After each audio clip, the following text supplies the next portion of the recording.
Assalamualaikum. Waalaikumsalam. Perkenalkan, nama saya Adelia Puspitasari dari PPNI Jawa Barat. Di sini saya akan sedikit menjelaskan penyuluhan tentang pentingnya gizi seimbang pada remaja di era pandemi COVID-19 ini. Sebelumnya, namanya siapa? Saya Dinda, Umurnya berapa? Sekolah di mana? 18 tahun di SMK Bakti Sumber Kuningan. Kalau begitu, gimana kabarnya hari ini? Sehat, alhamdulillah. Alhamdulillah. Sebelumnya tahu nggak gizi itu apa sih? Gizi belum. Belum tahu. Kalau gitu dijelasin ya. Iya.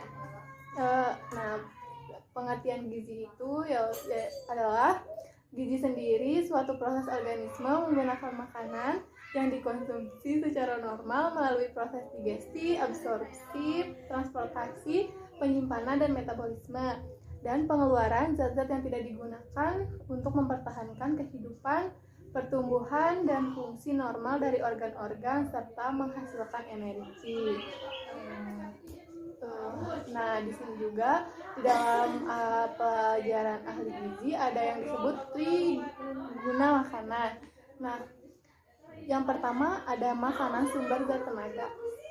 Makanan yang menunjang aktivitas sehari-hari yang bisa disebut karbohidrat, lemak. Makanan sumber zat tenaga ini contohnya yaitu ada beras, ada singkong, gandum, roti, ubi jalar, terus ada mie juga bisa termasuk, Kentang gitu ya? ya kentang juga bisa. Lalu yang kedua ada makanan sumber zat pembangun. Makanan sumber zat pembangun itu ada yang berasal dari nabati, ya contohnya kacang-kacangan, tahu atau tempe juga termasuk. Ada yang berasal dari hewani juga, ada ikan, telur, daging ayam, daging sapi, ataupun yang sudah diolah seperti keju. Nah, zat pembangun berperan sangat penting untuk pertumbuhan dan perkembangan kecerdasan seseorang. Lalu yang ketiga ada makanan sumber zat pengatur. Makanan sumber zat pengatur ini termasuk sayuran dan buah-buahan yang mengandung banyak vitamin dan mineral. Nah, berperan untuk melancarkan bekerjanya fungsi organ-organ dalam tubuh. Lalu prinsip gizi pada remaja. Nah, pada remaja ada yang namanya pada remaja ada yang disebut dengan periode adolensia, ditandai dengan pertumbuhannya yang cepat atau growth spurt, baik tinggi badannya maupun berat badannya. Nah, ada juga yang biasanya anak perempuan terjadi pada antara 10 sampai 12 tahun. Anak laki-laki umur 12 sampai 14 tahun. Nah, itu pun tidak selalu berpatok pada itu, hanya tergantung pada individualnya, bagaimana kebutuhan zat gizinya juga. Lalu ada faktor-faktor yang mempengaruhi gizi pada remaja. Yang pertama ada aktivitas fisik, lingkungan, ekonomi, pengobatan, depresi dan kondisi mental, penyakit, stres juga dapat mempengaruhi zat gizi remaja. Nah, kebutuhan zat gizi seimbang remaja itu ada yang pertama energi. Energi untuk tubuh diukur dengan kalori diperlukan untuk melakukan aktivitas sehari-hari dan dihasilkan dari karbohidrat, protein, dan lemak. Nah, pada remaja kebutuhan energi menurun karena basal metabolisme dan kegiatan fisik meningkat. Sumber bahan makanannya yang itu yang tadi ya, beras, singkong, kayak gitu. Lalu untuk yang kedua protein. Kebutuhan protein bagi remaja yaitu 14-16% dari kalori total. Sumber protein utama ya ada ikan, telur, daging ayam, tempe, dan lain-lain. Yang ketiga ada lemak. Konsumsi lemak yang berlebihan pada usia remaja tidak dianjurkan. karena dapat meningkatkan kadar lemak di dalam tubuh. Nah, contohnya nasi padang, seblak, jangan terlalu banyak. Dan kadang juga ada yang masih remaja terkena kolesterol itu gara-gara kadar lemaknya terlalu banyak di dalam tubuh. Lalu yang keempat, serat. Usia remaja, serat sangat diperlukan untuk memungkinkan proses buang air besar yang teratur dan menghindari penyakit. Serat dapat memberi rasa kenyang dalam waktu lama. Ya, contohnya dari sayur-sayuran dan buah-buahan. Lalu ada mineral, dibutuhkan remaja, diperlukan dalam jumlah sedikit. Sungguh pun demikian peranannya sangat penting dalam berbagai proses metabolisme di dalam tubuh. Lalu ada kebutuhan vitamin. Vitamin dibutuhkan untuk berbagai proses metabolisme. Nah, ada juga masalah gizi seimbang pada remaja. Yang pertama itu ada obesitas. Walaupun kebutuhan energi dan zat gizi lebih besar pada remaja daripada dewasa, tetapi ada sebagian remaja yang makannya terlalu banyak melebihi kebutuhannya sehingga akan menjadi gemuk. Nah, cara menghindarinya dapat dengan berolahraga, melakukan pengaturan makan, jangan terus-terusan makan, olahraganya nggak ada. Nah, terus kurang energi kronis. Ini juga masalah gizi pada remaja. Jika remaja mengalami kekurangan gizi, badannya akan kurus atau disebut kurang energi kronis. Remaja perempuan yang menurunkan berat badannya secara drastis juga erat hubungannya dengan faktor emosional seperti takut gemuk, seperti ibunya, atau dipandang lawan jenis itu tidak seksi kayak gitu. Jadi nggak usah buat di diet atau kayak gitu. Nah, yang ketiga juga ada anemia nih. Anemia yaitu kekurangan zat besi di dalam tubuh. Nah, zat besi ini diperlukan untuk membentuk sel-sel darah merah di dalam tubuh. Nah, remaja perempuan nih membutuhkan lebih banyak zat besi daripada laki-laki.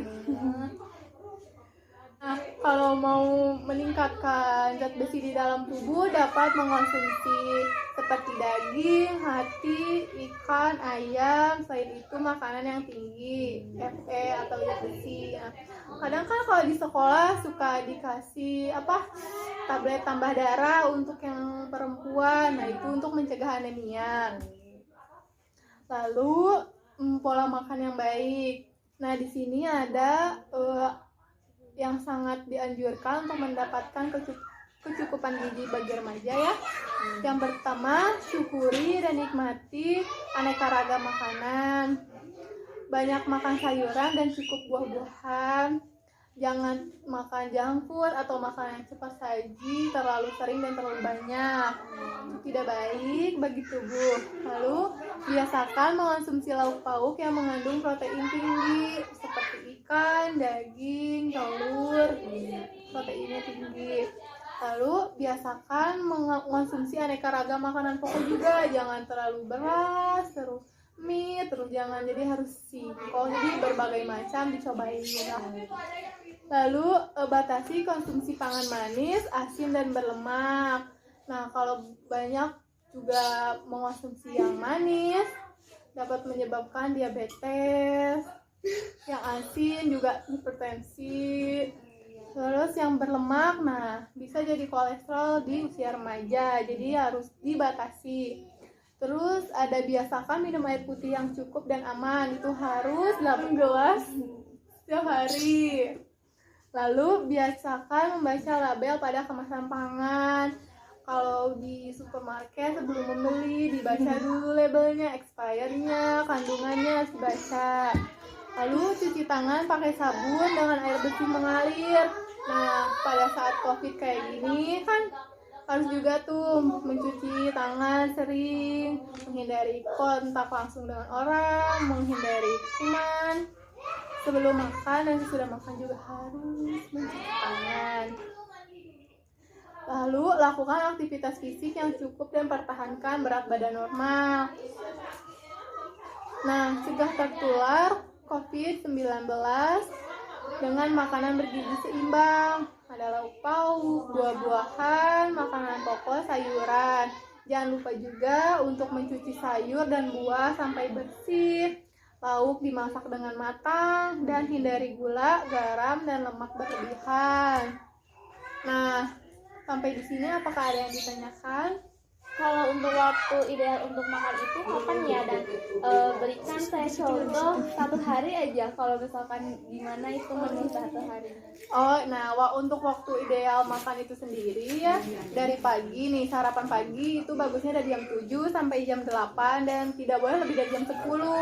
Nah, bagusnya sih kalau misalnya 30 menit setelah bangun tidur, nah sarapan itu lebih bagus untuk memperlancar pencernaan kita. Nah, contohnya untuk sarapan pagi nih, ya 1 piring nasi, terus ada 1 sampai 2 telur, 1 sampai 2 potong tahu juga bisa, lalu 1 mangkuk sedang sayur bayam, lalu minumnya 1 segelas susu.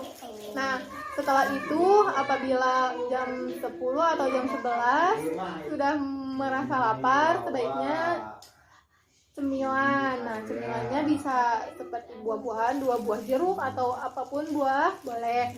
Untuk makan siangnya itu lebih bagus dari jam setengah 1 sampai jam 2. Nah, tidak boleh lebih dari jam 4. Jarak ideal dari makan pagi dan makan siang itu 4 jam. Nah, contoh makanannya yaitu 1 piring nasi, lalu 1 sampai 2 potong tempe, 1 tumis brokoli, terus ada juga air minum putih ataupun jus boleh. Lalu apabila ke sore boleh diselingi dengan cemilan, dengan buah juga bisa, 2 buah jeruk atau 2 buah kiwi, apapun itu buah-buahan. Lalu untuk makan malam, waktu idealnya itu dari jam 6 sampai jam 9. Nah, kalau udah dari jam 10 sudah tidak boleh makan lagi. Lalu jarak ideal dari makan siang dan makan malam itu 3 jam. Nah, contoh menunya yaitu 1 piring nasi, 1 potong dada ayam, lalu ada 1 mangkuk tumis oncom dan segelas susu putih. Nah, itu contoh makanan contoh menu untuk 1 hari, tapi bisa disesuaikan dengan selera. Nah, ini juga leaflet untuk pengetahuan jika lupa atau untuk mengetahui saudara-saudara yang lainnya.